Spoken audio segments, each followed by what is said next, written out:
जब किसी लेंस को प्रिंसिपल एक्सिस के अलोंग पैरेलल कट किया जाता है तो पावर की वैल्यू पर कोई इफेक्ट नहीं है कि दोनों मिरर के थ्रू बनने वाली जो इमेज जो है वो एक ही पोजीशन पर होनी चाहिए। अब देखिए डेल्टा आई और ए इनमें रिलेशन यहां पर क्या होता है, delta is equal to I plus E minus ए।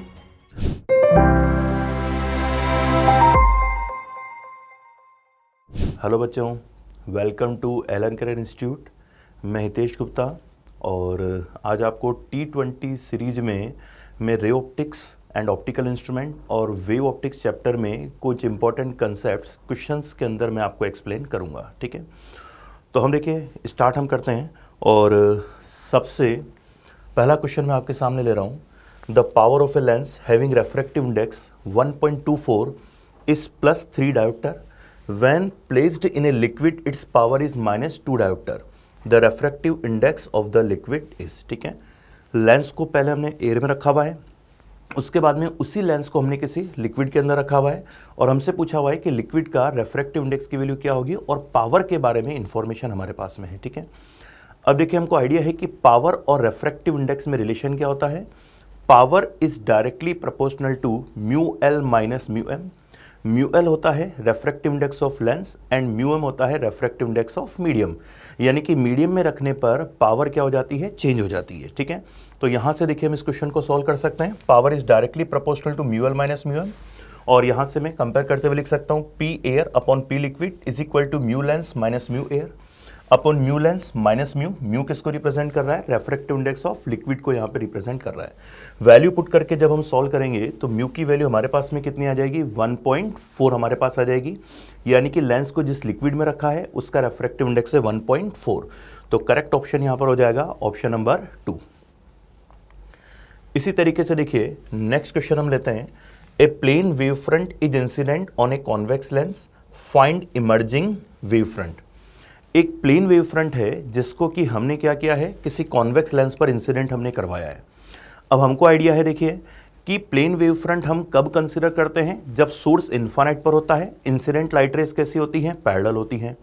हमको ये भी आइडिया है कि कॉन्वेक्स लेंस के केस में अगर इंसिडेंट लाइट रेस पैरेलल हैं तो आफ्टर रिफ्रैक्शन लेंस से क्रॉस होने के बाद में लाइट रेज जो है ये कहाँ से पास होती, कहाँ पे आके कन्वर्ज होती, फोकस पे आके कन्वर्ज होती है। ठीक है, अब हमसे यहाँ पर ये पूछा गया है कि इस लेंस पर जो इंसिडेंट वेव फ्रंट है वो कैसा है, प्लेन वेव फ्रंट है और इमर्जेंट वेव फ्रंट यहाँ पर कैसा होगा।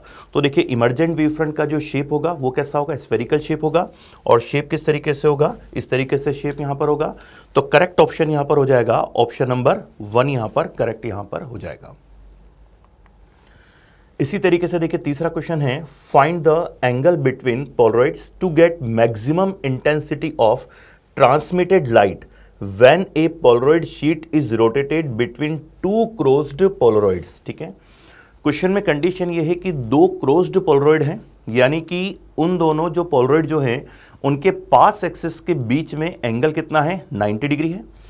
और उनके बीच में हम क्या कर रहे हैं कि किसी एक पोलरॉइड शीट को, पोलरॉइड को हम रोटेट हम कर रहे हैं और हमसे ये पूछा गया है कि ये जो पोलरॉइड है इनके बीच में एंगल, यानी कि पोलरॉइड के पास एक्सिस के बीच में एंगल क्या होने चाहिए कि हमें कॉम्बिनेशन से जो इमर्जेंट लाइट है उसकी इंटेंसिटी जो है वो हमें क्या मिले, मैक्सिमम हमको मिले। ठीक है, अब इस क्वेश्चन को सॉल्व करने के लिए देखिए हम आएंगे मेलस लॉ पर, हम आएंगे और मेलस लॉ है I is equal to I naught cos square theta. अब इस रिलेशन में थीटा क्या होता है, थीटा होता है पोलरॉइड के पास एक्सिस के बीच में एंगल यहां पर होता है। ठीक है, अब देखिए पोलरॉइड के पास एक्सिस के बीच में एंगल की अगर हम बात करते हैं तो दो पोलरॉइड वो तो कैसे रखे हुए, क्रॉस्ड रखे हुए, यानी उनके पास एक्सिस के बीच में एंगल कितना है, 90 डिग्री है। और बीच में एक पोलरॉइड को हम क्या कर रहे हैं, रोटेट हम कर रहे हैं। तो जैसे मैं मान लेता हूं कि बीच वाला पोलरॉइड और फर्स्ट पोलरॉइड यानी फर्स्ट और सेकंड पोलरॉइड के पास एक्सिस के बीच में एंगल कितना है, थीटा है। तो सेकंड और थर्ड पोलरॉइड के पास एक्सिस के बीच में एंगल कितना हो जाएगा, 90 माइनस थीटा यहां पर हो जाएगा। यानी डायग्राम में अगर बात करता हूं तो आप देखो ये फर्स्ट पोलरॉइड का पास एक्सिस है और ये सेकंड पोलरॉइड का पास एक्सिस है और फर्स्ट और सेकंड पोलरॉइड के पास एक्सिस के बीच में एंगल कितना है, थीटा है। और सेकंड और यहाँ पे थर्ड पोलरॉइड के पास एक्सिस के बीच में एंगल है 90 माइनस थीटा। ठीक है, अब देखिए सॉल्व हम करते हैं तो ये जो इंसिडेंट लाइट है जो कि अनपोलराइज्ड लाइट है उसकी इंटेंसिटी में कितनी मान लेता हूं, आई नोड में यहां पर मान लेता हूं। ठीक है, इंसिडेंट अनपोलराइज्ड लाइट की इंटेंसिटी कितनी है, आई नोड यहां पर है। ठीक है, अब सबसे पहला जो पोलराइड जो है उससे जब लाइट पास होगी तो उसकी इंटेंसिटी क्या हो जाएगी, हाफ। ठीक है, अनपोलराइज्ड लाइट से जब पोलराइज्ड लाइट बनती है, लाइट जब पोलराइड से पास होती है तो इंटेंसिटी क्या हो जाती है, हाफ हो जाती है। तो I1 इज इक्वल टू तो क्या हो जाएगा, आई नोट बाई 2 यहां पर हो जाएगा। ठीक है, अब उसके बाद में सेकंड पोलराइड पर आते हैं और सेकंड पोलराइड से इमर्जेंट लाइट की इंटेंसिटी हम कितनी मान लेते हैं, I2 हम मान लेते हैं। तो I2 की वैल्यू में क्या लिख सकता हूं, I2 is equal to I1 cos square theta. I1 क्या है, इंटेंसिटी ऑफ इंसिडेंट लाइट जो कि सेकंड पोलराइड पर इंसिडेंट यहां पर हो रही है। I1 की वैल्यू हम कितना लिख सकते हैं, आई नोट बाई 2। तो I2 इज इक्वल टू हो गया I naught by 2 cos square theta. अब उसके बाद में आते हैं थर्ड पोलराइड पर आते हैं। अब थर्ड पोलराइड का पास एक्सिस सेकंड पोलराइड के पास एक्सिस के साथ में कितने एंगल पर है, 90 माइनस थीटा एंगल यहां पर बना रहा है। अब देखिए वहां से इमर्जेंट लाइट की इंटेंसिटी I3 जो है मैं उसकी वैल्यू क्या लिख सकता हूं, I3 is equal to I2 cos square 90 minus theta. और I2 जो है उसकी वैल्यू क्या लिखी जा सकती है, I naught by 2 cos square theta लिखी जा सकती है। तो देखो वैल्यू हमारे पास में कितनी हो जाएगी, I3 इज इक्वल टू आ जाएगा I naught by 2 cos square theta, cos square 90 minus theta कितना हो जाएगा, साइन स्क्वायर थीटा। अब और आगे सिंप्लीफाई करने के लिए देखिए हम यहां पे रिलेशन यूज में लेंगे, sine 2 theta is equal to होता है 2 साइन थीटा कॉस थीटा। तो sine theta into cos theta की वैल्यू कितना लिख सकते हैं, साइन 2 थीटा बाई 2।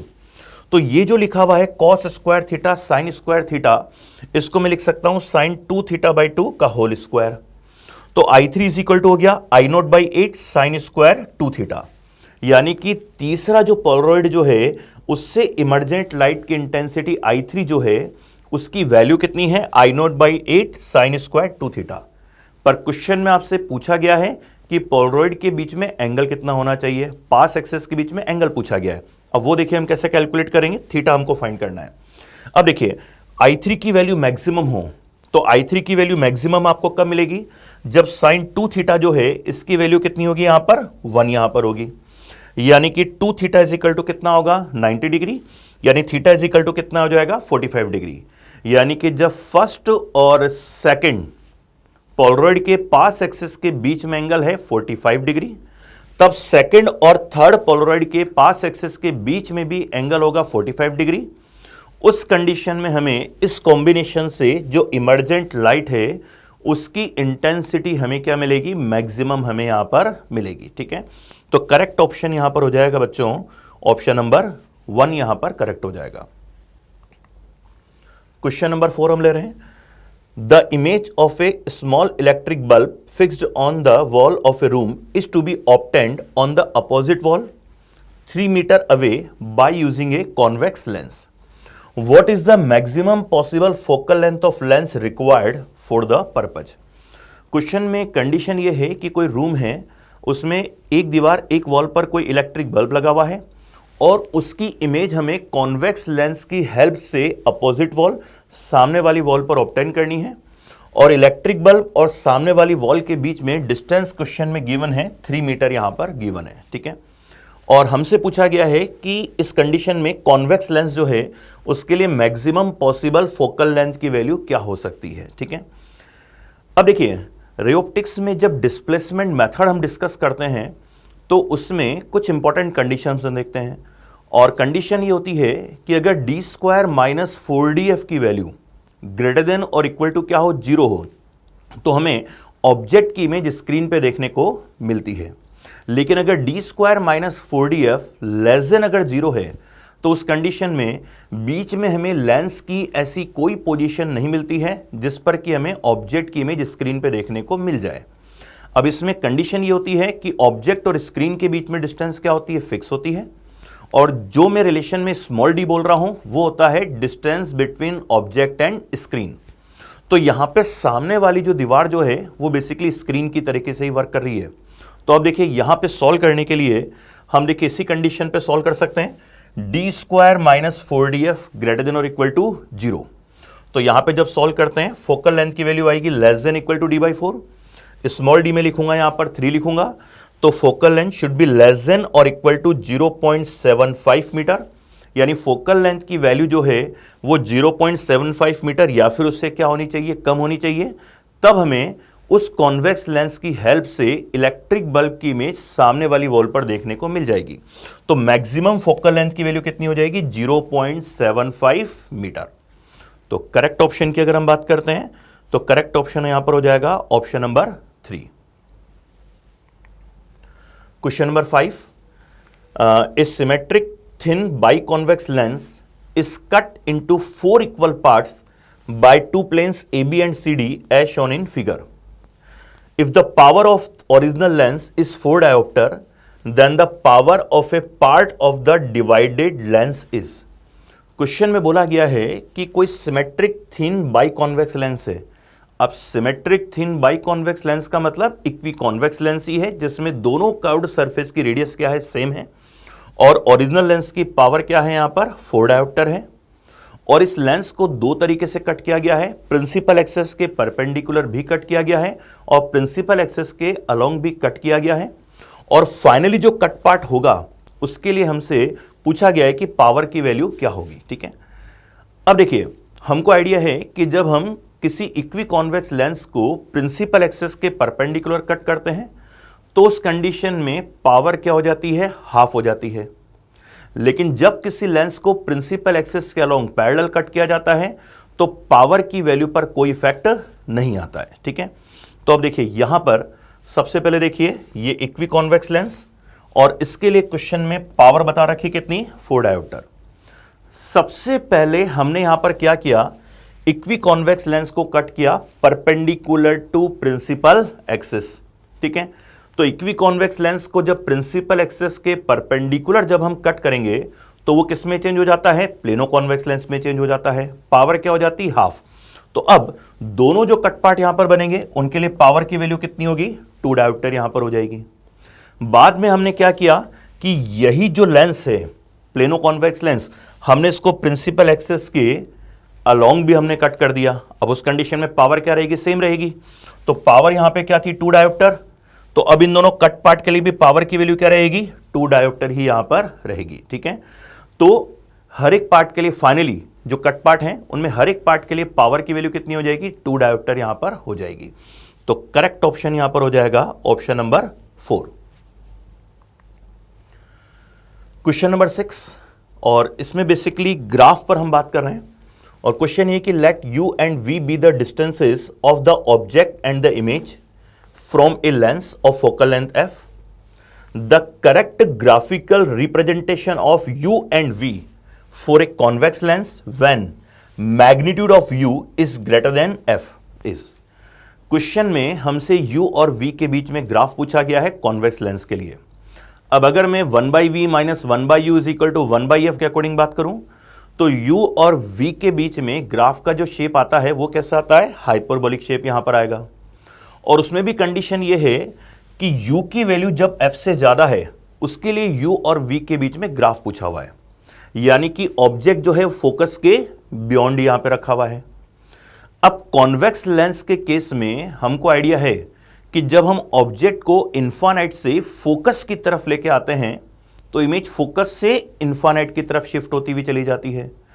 और अगर मैं साइन कन्वेंशन वाइज बात करता हूं तो ऑब्जेक्ट डिस्टेंस की वैल्यू के आगे साइन क्या आएगा, नेगेटिव, और इमेज डिस्टेंस के आगे साइन क्या आएगा, पॉजिटिव साइन यहां पर आएगा। ठीक है, अब देखिए ग्राफ की हम बात करते हैं तो ग्राफ में कंडीशन आप देखिए, ये मैंने y एक्सिस पर इमेज डिस्टेंस v को लिया हुआ है और x एक्सिस पर मैंने ऑब्जेक्ट डिस्टेंस u को लिया हुआ है। u की वैल्यू के आगे साइन नेगेटिव चलेगा, v की वैल्यू के आगे साइन क्या चलेगा, पॉजिटिव साइन यहां पे चलेगा।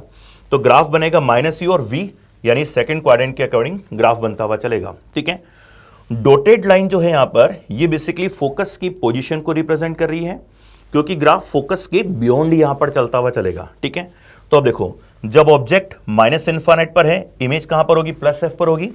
फिर जैसे जैसे हम ऑब्जेक्ट को माइनस इन्फानाइट से -f फोकस की तरफ लेकर के आएंगे इमेज जो है +f से इन्फानाइट की तरफ शिफ्ट होती हुई यहां पर चली जाएगी। ठीक है, तो ग्राफ का जो शेप होगा इस तरीके से यहां पर होगा।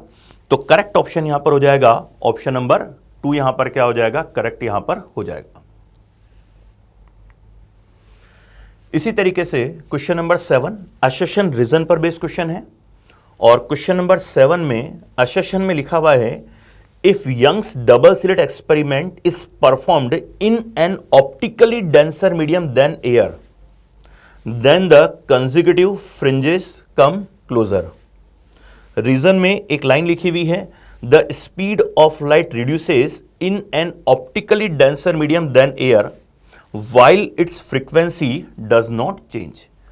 असर्शन में लिखा हुआ है कि YDSC एक्सपेरिमेंट को हम क्या करते हैं, पहले जैसे एयर में परफॉर्म कर रहे थे फिर किसी दूसरे मीडियम में डेंसर मीडियम के अंदर परफॉर्म करते हैं तो कंसेक्यूटिव फ्रिंजेस सक्सेस फ्रिंजेस पास में आ जाती हैं, आएगी, क्योंकि देखिए फ्रिंज विड्थ का फॉर्मूला होता है beta is equal to D lambda upon small D. अब दूसरे मीडियम में एक्सपेरिमेंट को परफॉर्म करने पर चूंकि लाइट की स्पीड चेंज हो जाती है, वेवलेंथ चेंज हो जाती है, तो बीटा भी क्या होता है, चेंज हो जाता है। एयर के रेस्पेक्ट में जब हम डेंसर मीडियम में एक्सपेरिमेंट को परफॉर्म करेंगे तो चूंकि लैम्डा डिक्रीज हो जाएगा और जब लैम्डा डिक्रीज होगा तो उस कंडीशन में फ्रिंज विड्थ भी क्या होगी, डिक्रीज हो जाएगी, यानी सक्सेसिव फ्रिंजेस क्या हो जाएगी, पास में आ जाएगी। ठीक है, तो अगर मैं असर्शन वाली लाइन की बात करता हूं, करेक्ट लाइन है। रीजन पे बात करते हैं, speed of light reduces in an optically denser medium than air while its frequency does not change. ये लाइन भी सही है और इसको एक्सप्लेन भी यहां पे कर रही है, क्योंकि दूसरे मीडियम में लाइट की स्पीड चेंज हो जाती है, उसके साथ साथ क्या होता है, वेवलेंथ की वैल्यू भी क्या हो जाती है, चेंज हो जाती है, पर फ्रीक्वेंसी पर इसका कोई इफेक्ट यहां पर नहीं आता। तो देखिए लैम्डा डिक्रीज तो बीटा भी डिक्रीज, ठीक है, और उसी के अलावा mu is equal to C by V is equal to C by mu. तो चूंकि medium change, refractive index change, तो साथ साथ लाइट की स्पीड भी क्या हो गई, चेंज, और स्पीड चेंज वेवलेंथ चेंज हो जाएगी। तो रीजन वाला पार्ट असर्शन को यहां पर करेक्टली एक्सप्लेन भी यहां पर कर रहा है। ठीक है, तो यहां पे जब मैं करेक्ट ऑप्शन की बात करूंगा, करेक्ट ऑप्शन हो जाएगा ऑप्शन नंबर 1। असर्शन रीजन दोनों सही हैं और रीजन लाइन असर्शन को यहां पर एक्सप्लेन भी यहां पर कर रही है। क्वेश्चन नंबर 8 और क्वेश्चन नंबर 8 के अंदर लिखा हुआ है कि double slit interference experiment performed with a light of wavelength 600 nanometre forms an interference fringe pattern on a screen with 10th bright fringe having its center at a distance of 10 millimeter from the central maximum. Distance of the center of the same 10th bright fringe from the central maximum when the source of light is replaced by another source of wavelength 660 nanometer would be। देखिए question में condition ये है कि हमने double slit experiment में सबसे पहले 600 nanometre का लाइट सोर्स हमने यूज में लिया हुआ है। स्क्रीन पर इंटरफेरेंस पैटर्न बन रहा होगा और उसमें सेंट्रल फ्रिंज से 10th ब्राइट फ्रिंज जो है उसकी डिस्टेंस बता रखी 10 mm। अब क्वेश्चन में आपसे यह पूछा गया है कि अगर हम वो जो सोर्स है वो डिफरेंट वेवलेंथ का ले लें, यानी उसकी वेवलेंथ अगर मान लो क्या हो, 660 नैनोमीटर हो, ठीक है, 660 नैनोमीटर हो, तब उस कंडीशन में वही जो 10th ब्राइट फ्रिंज है उसकी सेंट्रल फ्रिंज से डिस्टेंस क्या होगी। ठीक है, अब देखिए क्वेश्चन को सॉल्व करने के लिए फॉर्मूले की अगर हम बात करते हैं तो YDSC के अंदर आपने एक फॉर्मूला देखा हुआ है y is equal to n D lambda upon small D, यानी ब्राइट फ्रिंज की सेंटर से डिस्टेंस अगर हमको कैलकुलेट करनी होती है हम इस रिलेशन से कैलकुलेट करते हैं। एन यहां पर क्या हो जाता है, ऑर्डर, वो चेंज नहीं हुआ क्योंकि पहले भी 10th ब्राइट थी और बाद में भी 10th ब्राइट पर ही पूछा गया है। कैपिटल डी होता है distance between plane of slit and screen, वो भी चेंज नहीं हुआ। स्मॉल डी यहां पर होता है डिस्टेंस बिटवीन स्लिट्स, वो भी चेंज नहीं हुआ। केवल चेंज यहां पर क्या हुआ है, सोर्स, उसकी वेवलेंथ यहां पर चेंज हुई है। तो मैं लिख सकता हूं y is directly proportional to lambda.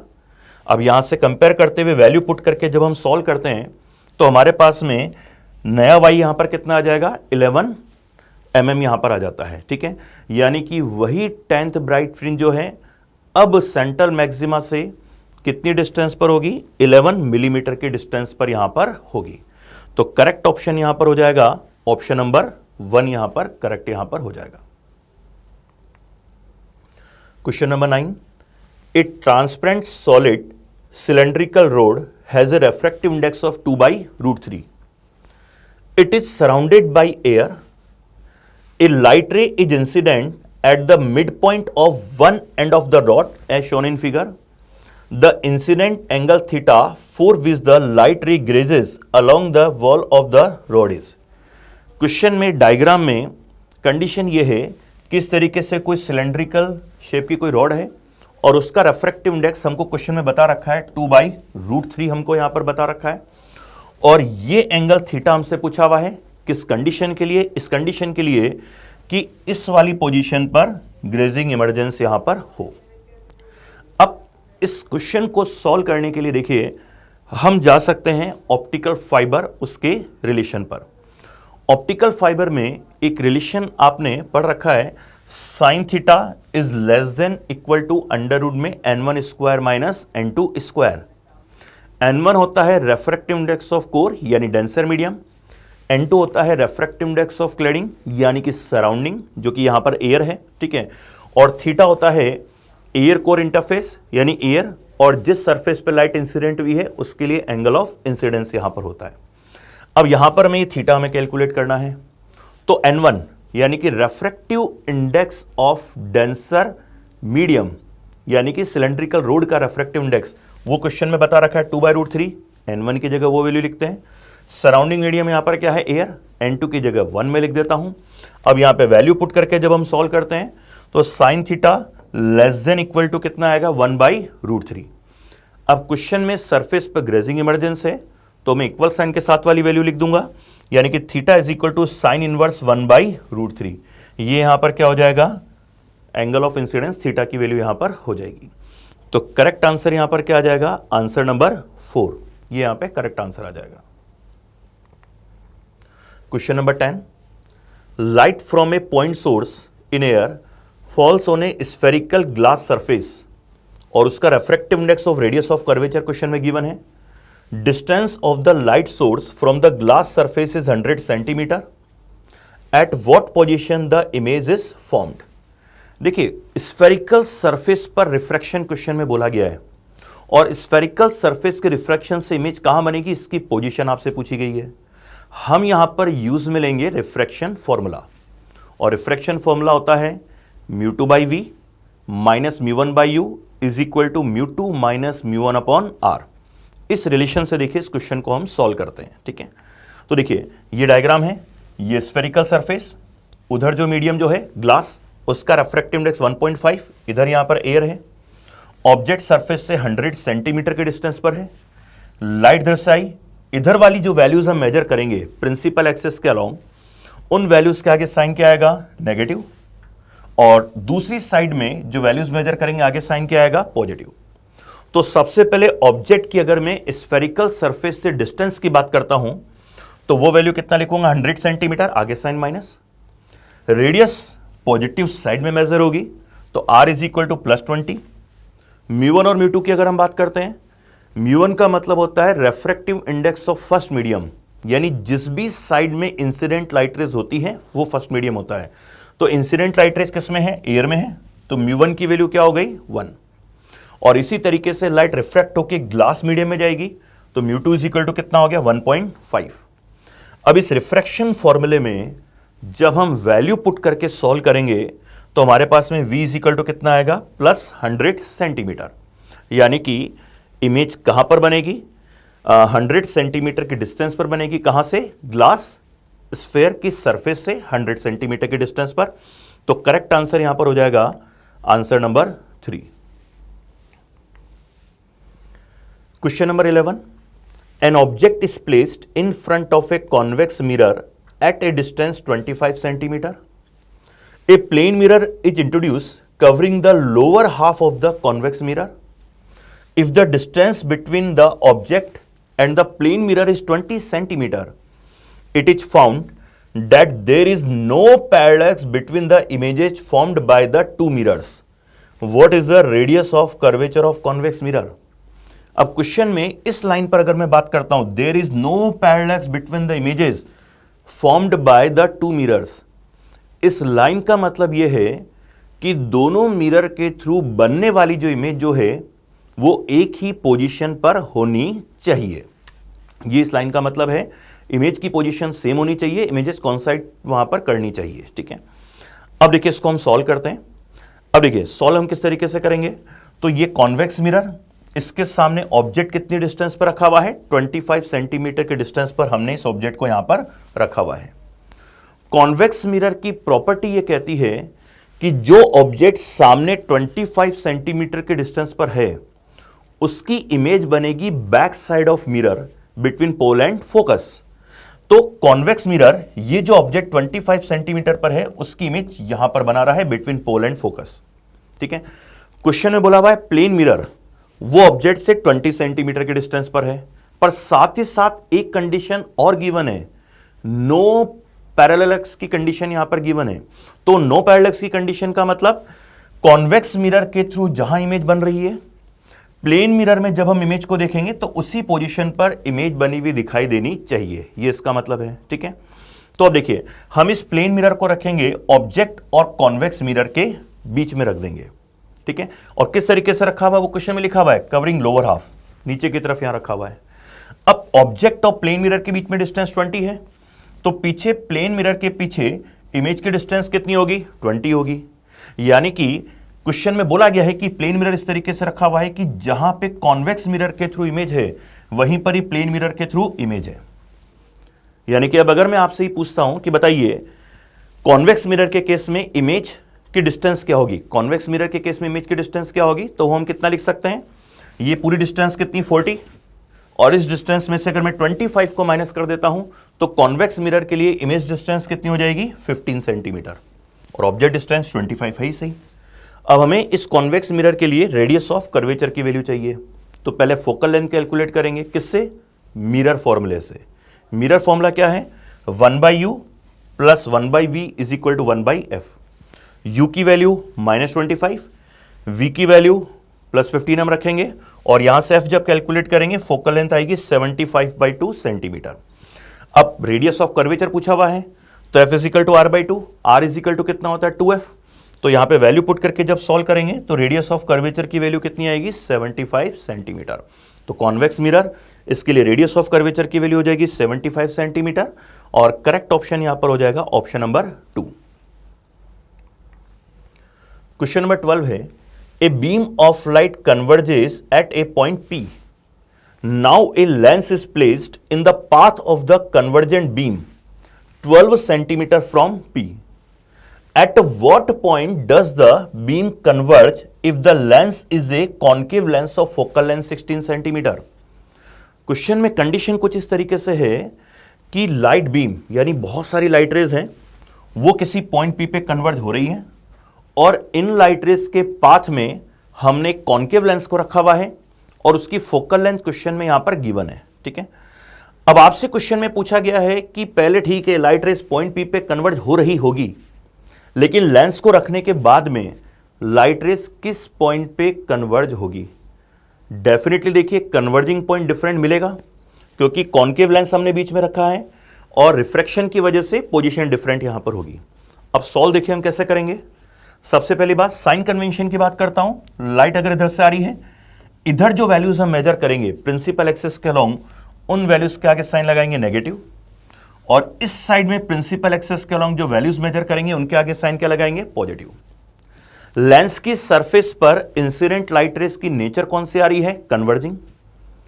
तो कन्वर्जिंग नेचर की लाइट रेस को ज्योमेट्रिकली आगे एक्सटेंड करने पर जिस भी पॉइंट पर मिलती हुई अपीयर होती है वो पॉइंट वर्चुअल ऑब्जेक्ट की तरीके से बिहेव करता है। तो ये जो पॉइंट P है ये बेसिकली वर्चुअल ऑब्जेक्ट की तरीके से बिहेव करेगा, और किस साइड में है, पॉजिटिव साइड में है।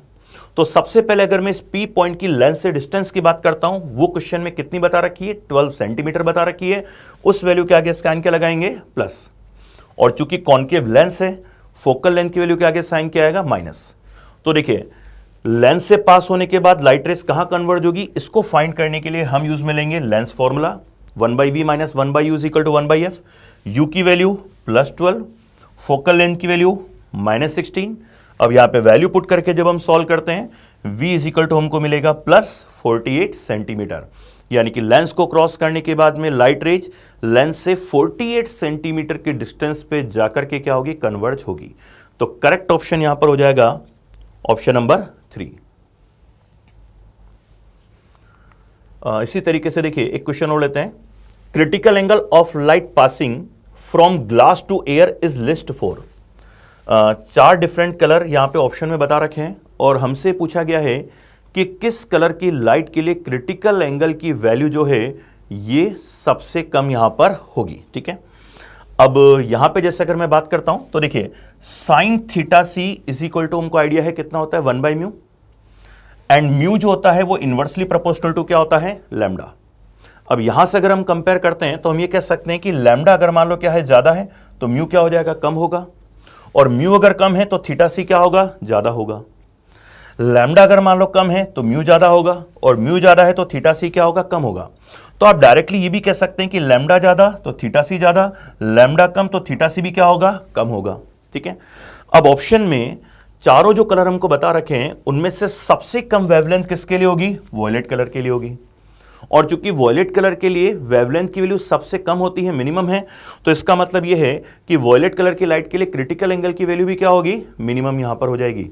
तो करेक्ट ऑप्शन की बात करता हूं, करेक्ट ऑप्शन यहां पर क्या हो जाएगा, ऑप्शन नंबर 4।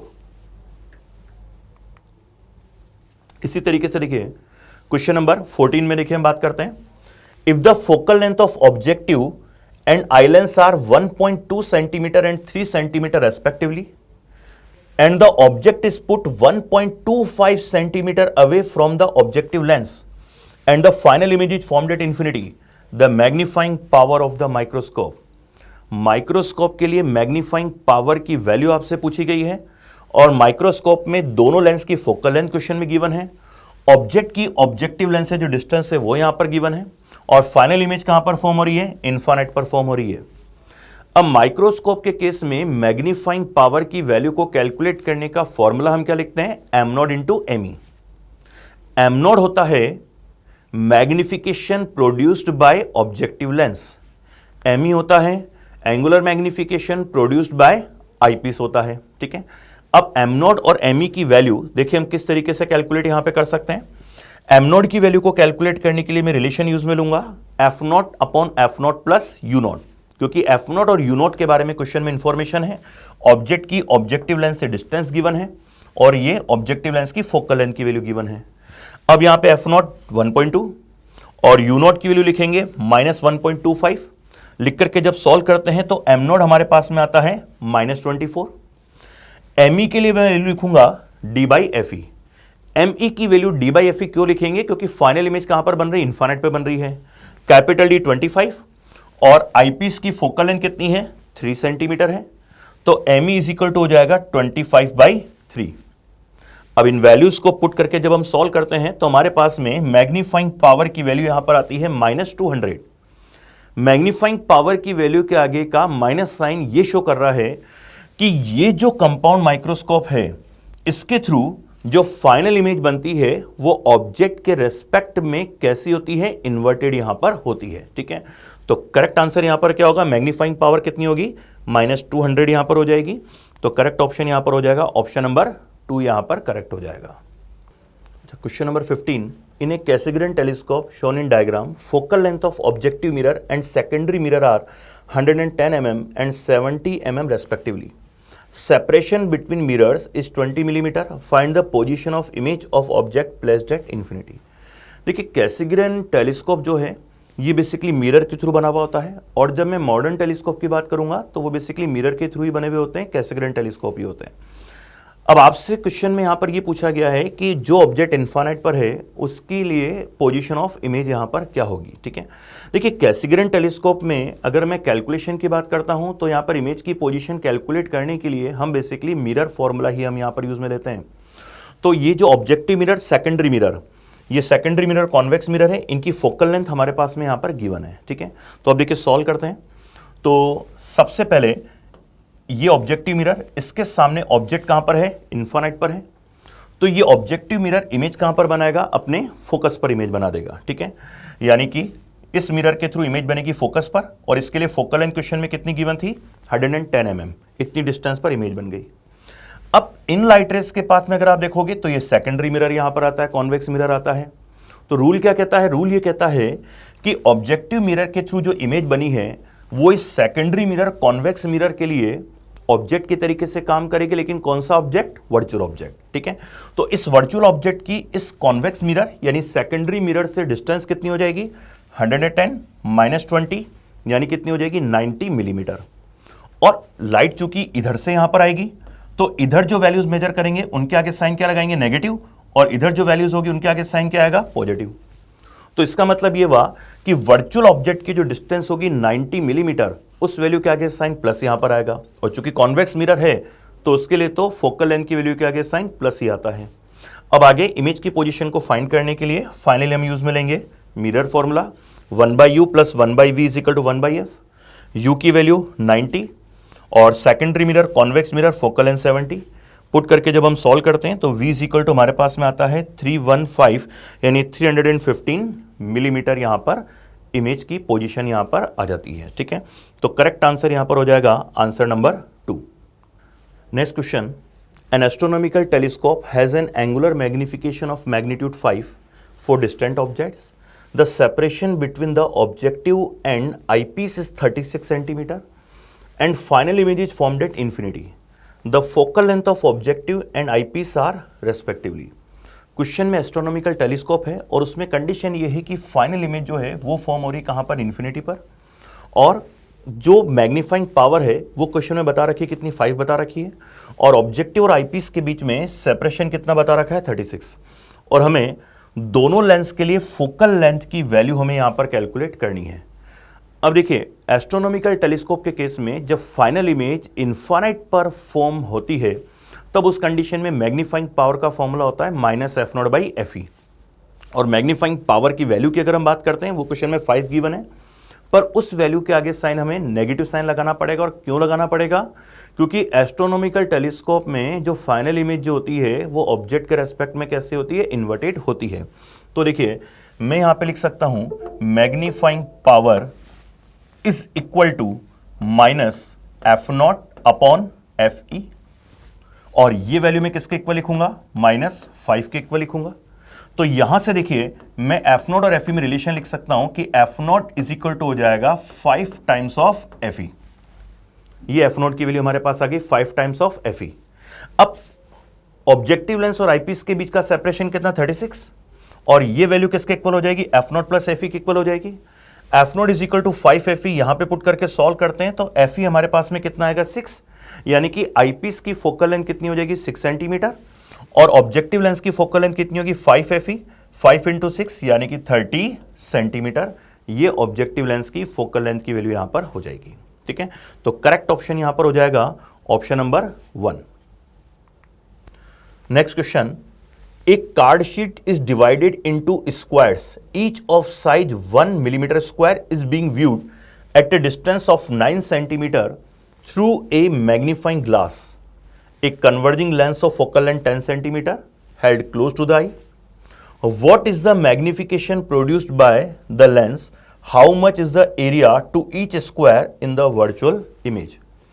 क्वेश्चन में बोला गया है कि एक मैग्नीफाइंग लेंस है और उसके थ्रू हम क्या कर रहे हैं, एक कार्ड शीट है जिसको हमने स्क्वायर्स में डिवाइड यहां पे कर रखा है, और हर एक पार्ट का एरिया कितना बता रखा है, 1 मिलीमीटर स्क्वायर बता रखा है, और ऑब्जेक्ट की लेंस से डिस्टेंस कितनी बता रखी है, 9 सेंटीमीटर।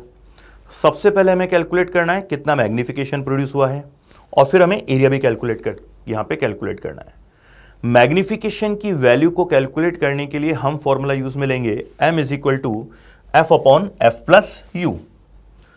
चूंकि कन्वर्जिंग लेंस है, फोकल लेंथ की value +10, object distance -9, value put करके सॉल्व करते हैं तो मैग्निफिकेशन कितना आएगा, 10 यहां पर आ जाएगा। ठीक है, अब एरिया इमेज की बात करते हैं। तो देखो, इमेज एरिया कैलकुलेट करने का फॉर्मूला होता है area of image is equal to m² × area of object. Magnification कितना है, 10 का स्क्वायर, ये 100 हो जाएगा, और एरिया ऑफ ऑब्जेक्ट कितना गिवन है, 1 मिलीमीटर स्क्वायर। तो आंसर कितना आ जाएगा, 100 mm²। तो करेक्ट ऑप्शन यहां पर क्या हो जाएगा, ऑप्शन नंबर 2, ये यहां पर क्या होगा, करेक्ट होगा। क्वेश्चन नंबर 18 में एक बेसिकली ग्राफ यहां पर गिवन है किसी प्रिज्म के लिए, और ग्राफ किसके बीच में है, between angle of deviation and angle of incidence. और इस ग्राफ के बेसिस पे हमें क्या कैलकुलेट करना है, हमें यहां पे कैलकुलेट करना है कि प्रिज्म एंगल यहां पर क्या होगा। अब इस ग्राफ में ये एंगल ऑफ डेविएशन है 50 डिग्री, ये एंगल ऑफ इंसिडेंस है 38 डिग्री, और जब एंगल ऑफ इंसिडेंस 30 डिग्री है, डेविएशन 50 डिग्री है, तो ये वाला जो एंगल हमारे पास में गिवन है ये क्या होगा, एंगल ऑफ इमरजेंसी यहां पर होगा। अब देखिए डेल्टा आई और ए इनमें रिलेशन यहां पर क्या होता है, delta is equal to I plus E minus A. अब जब मैं angle of deviation, angle of incidence, angle of emergence की वैल्यू को पुट करके यहां पे सॉल्व करूंगा तो प्रिज्म एंगल की वैल्यू यहां पर कितनी आएगी, 46 डिग्री यहां पर आ जाएगी। तो करेक्ट ऑप्शन यहां पर हो जाएगा option number 2। Next question, in a diffraction pattern due to a single slit of width a, the first minimum is observed at an angle 30 degree when light of wavelength 5000 angstrom is incident on the slit. The first secondary maximum is observed at an angle of, देखिए first secondary maximum ये basically first maxima ही है और उसके लिए angular position हमसे पूछी गई है। अब डिफ्रैक्शन में हमको आइडिया है कि एंगुलर पोजीशन कैसे कैलकुलेट करेंगे, sine theta is equal to delta x by A से हम कैलकुलेट करेंगे। डेल्टा एक्स होता है पाथ डिफरेंस होता है, मिनिमा के केस में पाथ डिफरेंस लिखते हैं एन लैम्डा और मैक्सिमा के केस में पाथ डिफरेंस लिखा जाता है 2n+1 लैम्डा बाई 2। तो अब देखिए सॉल्व यहां पे करते हैं, तो sine theta is equal to delta x by a, minima के केस में पाथ डिफरेंस एन लैम्डा हम यहां पे लिखेंगे, तो sine theta is equal to n की वैल्यू 1 तो लैम्डा बाई ए और थीटा की जगह 30 डिग्री, तो लैम्डा बाई ए किसके इक्वल हो गया, हाफ के इक्वल यहां पर हो गया। अब फर्स्ट सेकेंडरी मैक्सिमा के लिए एंगुलर पोजीशन, तो सेम फॉर्मूला, बस मैक्सिमा है तो मैक्सिमा के केस में पाथ डिफरेंस की वैल्यू हम लिखते हैं 2n+1 लैम्डा बाई 2 हम लिखते हैं, n की वैल्यू 1 पुट करेंगे तो sine theta is equal to कितना हो जाएगा 3 लैम्डा बाई 2 और यहां पे 2 के यहां पे मल्टीपल में a यहां पर नीचे यहां पर आएगा। अब लैम्डा बाई a किसके इक्वल है, हाफ के इक्वल यहां पर है, इसको पुट करके सॉल्व करेंगे तो थीटा इज इक्वल टू आ जाएगा साइन इनवर्स 3/4, यानी कि फर्स्ट सेकेंडरी मैक्सिमा की एंगुलर पोजीशन कितनी हो जाएगी, theta is equal to sine inverse 3/4। तो करेक्ट ऑप्शन हो जाएगा ऑप्शन नंबर 4। और question number 20, A plano convex lens having radius of curvature of first surface 2 centimetre exhibit focal length of f1 in air. Another plano convex lens with first surface radius of curvature 3 centimeter has focal length f2 when it is immersed in liquid of refractive index 1.2. If both the lenses are made of same glass of refractive index 1.5, the ratio of f1 and f2 will be. देखिए lens के case में focal length के लिए अगर हम relation की बात करते हैं तो लेंस मेकर फॉर्मूला, और वो होता है 1/f is equal to refractive index of lens with respect to medium -1 into 1/r1 minus 1/r2। अब लेंस जो है सबसे पहले किस में रखा हुआ है, एयर में रखा हुआ है, प्लेनो कॉन्वेक्स लेंस जिसकी कर्व्ड सरफेस की रेडियस क्या है 2 सेंटीमीटर है और एयर में फोकल लेंथ की वैल्यू क्या है f1 है। एक दूसरा plano convex lens radius of curvature उसका 3 है और लिक्विड में रखा हुआ है जिसका रेफ्रैक्टिव इंडेक्स है 1.2 और फोकल लेंथ की वैल्यू कितनी बता रखी है उस केस में f2। f1 और f2 की वैल्यू निकालते हैं तो lens maker formula 1/f1 is equal to refractive index of lens 1.5, surrounding medium पहले केस में एयर है यहां पर तो -1 और -1 और रेडियस ऑफ कर्वेचर 2 पुट करके सॉल्व करेंगे, f1 कितना आएगा 4। एक दूसरा प्लेनो कॉन्वेक्स लेंस है, रेडियस कितनी 3 है, लिक्विड में रखा हुआ है जिसका रेफ्रैक्टिव इंडेक्स कितना है 1.2 है। इसके लिए फोकल लेंथ की वैल्यू कैलकुलेट करेंगे, ये कितनी आएगी 12 आएगी यहां पर। अब देखिए f1 और f2 का रेशियो जब हम लेंगे तो ये कितना आ जाएगा यहाँ पे 1/3। तो करेक्ट आंसर की बात करेंगे, करेक्ट आंसर यहाँ पर क्या हो जाएगा ऑप्शन नंबर 2 यहाँ पर करेक्ट यहाँ पर हो जाएगा। ठीक है बच्चों, ये मैंने T20 सीरीज में 20 क्वेश्चंस आपके साथ में डिस्कस मैंने किए और ये क्वेश्चंस जो हैं आपके नीटो पॉइंट ऑफ व्यू से इनके जो भी कंसेप्ट वगैरह जो हैं वो आपके लिए यूजफुल आपके रह सकते हैं। Okay, thank you.